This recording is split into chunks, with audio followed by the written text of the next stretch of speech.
তো আমরা আর কিছুক্ষণের মধ্যেই পৌঁছে যাবো পণ্ডিত দীনদয়াল উপাধ্যায়, মানে মুঘলসরাই যেটাকে আগে বলা হতো।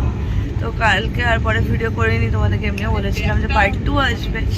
তো চলো দেখি কতক্ষণ আমরা পৌঁছাই, কারণ ট্রেন রাইট টাইমেই আছে, খুব তাড়াতাড়ি পৌঁছে যাবো।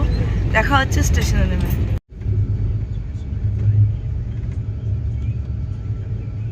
ওভারঅল এই ট্রেনটা নিয়ে আমাদের যা রিভিউ, খুবই ভালো।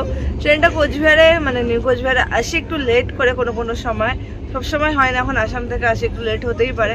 তো সেটা কনসিডার করতেই হবে, কারণ বিভিন্ন টেকনিক্যাল ব্যাপার থাকে। তো যাই হোক, আফটারঅল পুরো জার্নিটার পরে আমাদের যা রিভিউ সেটা হলো যে ট্রেনটা খুবই ভালো। আমি আগেও বলেছি খুব ভালো, কারণ রাতের বেলা ট্রেনটা মেকআপ করে দেয় যা লেট হয়।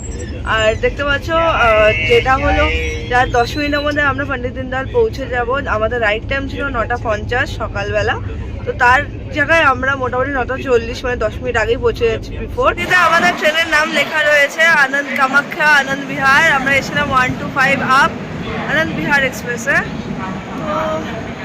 তো চলো,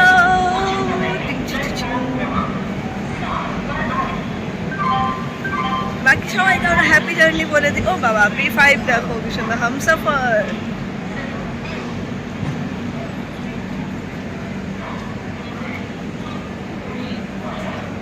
আমাদের ট্রেন ছেড়ে দিয়েছে, দেখতে পাচ্ছ। আমরা একটু টাটা করে দিই, টাটা। আমাদের জিনিসপত্র এত কম ছিল যে আমাদেরকে কুলি নিতে হয়েছে।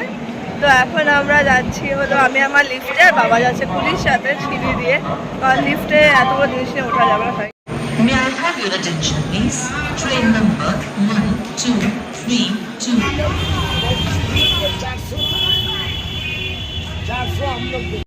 তো চলো দেখা হবে পরের ভিডিওতে। এখন টাটা, ভালো থেকো সকলে, বাই।